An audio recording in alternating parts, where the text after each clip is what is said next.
सांस बोली, पूजा, अरे ओ पूजा, जरा 2 कप चाय तो बनाना। पूजा आई और बोली, अभी तो चाय पी है आपने, फिर चाय किस लिए? मैंने तो चाय पी ली है। आज मेरी सहेली विमला आने वाली है, इसीलिए तुम चाय बना के लिए आओ। पूजा चाय बनाने के लिए चली गई। थोड़ी देर बाद उसकी सहेली विमला आई। मुझे माफ करना विमला, मैं तुम्हें अपने बेटे की शादी में नहीं बुला पाई। हाँ, तू बहुत मतलबी हो गई है। अरे विमला, नाराज क्यों होती हो? अपने छोटे बेटे की शादी में सबसे पहला कार्ड तुझे ही दूंगी। चलो देखेंगे। जरा ये तो बता, तेरी बड़ी बहू कहाँ है? यहीं पर है, तेरे लिए चाय बनाने गई है।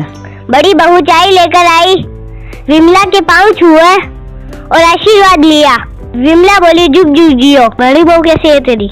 क्या बताऊं, बहू तो अच्छी है, मेरा ख्याल भी रखती है, पर एक कमी है, दहेज में फूटी कोड़ी भी नहीं लाई। मैंने तो सोच लिया है अपने छोटे बेटे की शादी अमीर घराने में करूंगी। सुन पद्मा, दहेज के सामान से कुछ नहीं होता। दहेज का सामान समय के साथ टूट फूट जाएगा। बहू अच्छी होनी चाहिए जो तेरे घर का ख्याल रखे। नहीं, मैंने तो सोच लिया है। अच्छा तो ठीक है, जैसी तेरी मर्जी। मेरी नजर में एक अमीर घर का रिश्ता है, तू कहे तो मैं तेरे बेटे की बात चलाऊं। अरे वाह, ये तो तूने बहुत ही अच्छी बात बताई है। नेकी और पूछ जल्दी से बात चला। ऐसा कहकर विमला चली गई। विमला ने बात करके रिश्ता पक्का करा दिया। कुछ दिनों में उनकी शादी हो गई। नई बहू घर पे पहुंची तो जेठानी ने उसका स्वागत किया। तभी देवरानी बोली, अरे ये कौन है फटी चढ़े कपड़ों में? सासू माँ। सासू बोली, अरे बहू, ये क्या बोल रही हो? ये तुम्हारी जेठानी है। मुझे ये जेठानी नहीं, मुझे तो ये नौकरानी लग रही है। ये सुनकर जेठानी मन ही मन दुखी हुई और बोली, अरे माँ जी, छोटी बहू सही तो कह रही है, मुझे नहीं आपको स्वागत करना चाहिए। ऐसा कहकर जेठानी चली गई। सास ने उसका स्वागत किया।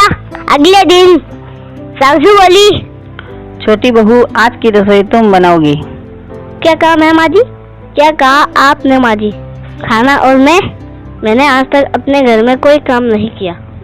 अरे बेटा, ये तो रिवाज है, इसीलिए मैंने कहा। रिवाज के नाम पर नई बहू को नौकरानी बनाते हो। ऐसा कहकर वो चली गई। बड़ी बहू बोली, माँ जी आप चिंता मत करो, खाना मैं बना दूंगी।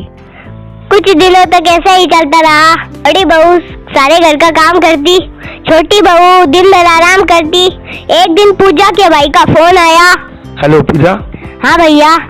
तेरी भाभी पेट से है और उसकी तबीयत भी अब ठीक नहीं रहती।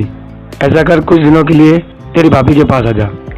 ठीक है भैया, कोई दिक्कत नहीं, मैं आ जाऊंगी। पूजा अपना बैग लेकर अपने भाई के घर चली गई और इधर सारा काम छोटी बहू पर आ गया। छोटी बहू बोली, मेरी जेठानी अपने भाई के घर चली गई, सारा काम मुझे करना पड़ रहा है। ऐसा तो नहीं चलेगा, मुझे कुछ करना पड़ेगा। इधर रिया की भाभी भी पेट से थी और बोली, तुम रिया को फोन करके यहाँ बुला लो, मेरी तबीयत ठीक नहीं रहती। अरे क्या बुला लूं उसे? उस कमबख्त ने तो एक फोन करके भी नहीं पूछा कि उसकी भाभी की तबीयत कैसी है, और उससे क्या काम होगा, वो तो कोई काम कर ही नहीं सकती। इधर रिया अपने गहने छुपाने लगी। कुछ देर बाद सासू के पास आई और बोली, माँ जी आपको पता है, कुछ दिनों से मेरा सामान गायब हो रहा है। ये क्या बोल रही हो छोटी बहू? मेरे घर में आज तक कुछ भी गायब नहीं हुआ। नहीं माँ जी, मैं सच बोल रही हूँ, मेरा सामान कोई तो चुरा रहा है। अच्छा, तुझे किसके ऊपर शक है? मुझे तो लगता है कि मेरी जेठानी चोर है, जिसका भाई गरीब है। रक्षाबंधन भी आ रहा है, वो अपने भाई का घर भर रही है। थोड़ी देर बाद पूजा सासू माँ से बोली, मैं अपने भाई के घर जा रही हूँ। सास बोली, आज के बाद तुम कहीं नहीं जाओगी। पर माँ जी। पर वो कुछ नहीं, मैंने बोल दिया ना, नहीं जाएगी। और हाँ, रक्षाबंधन पे तेरा भाई यहाँ आएगा तो ही तू रक्षाबंधन बनाएगी, वरना वो भी नहीं। पूजा दुखी होकर अपने कमरे में चली गई और देवरानी मनी मन खुशी हुई। पूजा के भाई का फोन आया। हेलो पूजा। बोलो भैया। बधाई हो, तू बुआ बन गई है, चांद सा लड़का हुआ है। इतनी अच्छी खुशखबरी दी आपने भैया, भी बधाई हो भैया। रक्षाबंधन के दिन पूजा का भाई घर आया। भाई को देखकर पूजा बहुत खुश हुई और उसका भाई बोला, पूजा, मैं किस मुंह से तुम्हारा धन्यवाद करूं? मुसीबत के समय में तुमने हमारी बहुत मदद की और अपनी भाभी का ख्याल रखा।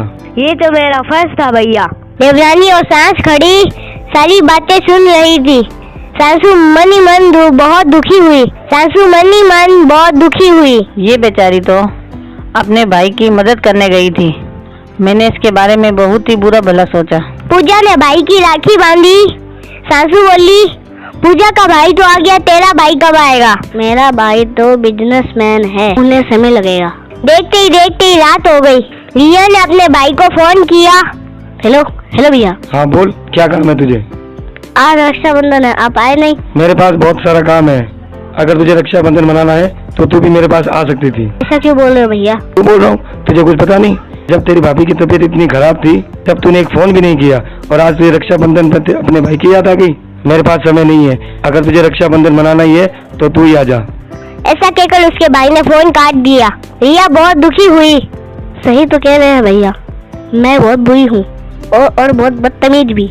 मुझे अपनी भाभी का ख्याल रखना चाहिए था और मैंने कुछ नहीं किया, बल्कि मेरी जेठानी जो अपनी भाभी का ध्यान रख रही थी उस पर भी मैंने झूठा चोरी का इल्जाम लगाया। तू खड़ी सब सुन रही थी और बोली, ये क्या बोल रही है बहू? वो सब झूठ था। हाँ माँ जी, मुझसे बहुत बड़ी गलती हो गई। यहाँ खड़े पछताने से कुछ नहीं होगा, तो बड़ी बहू के पास चलते हैं। दोनों बड़ी बहू के पास पहुँचे और बोले, मुझे माफ कर दो बहू, छोटी बहू के बहकाव में आके मैंने तुझे बहुत गलत समझा। मुझे भी माफ कर दो भाभी। अरे ये क्या बोल रहे हो आप? मैं आपसे छोटी हूँ माँ, आप मुझसे गलती मत मांगिए। रिया, तू मेरी देवरानी नहीं, तू मेरी छोटी बहन है। रिया को अपनी गलती का एहसास हुआ और वो खुशी खुशी सबके साथ रहने लगी। बच्चों, ये कहानी आपको कैसी लगी हमें कमेंट करके बताएं। हमारे चैनल को सब्सक्राइब करें। Thank you.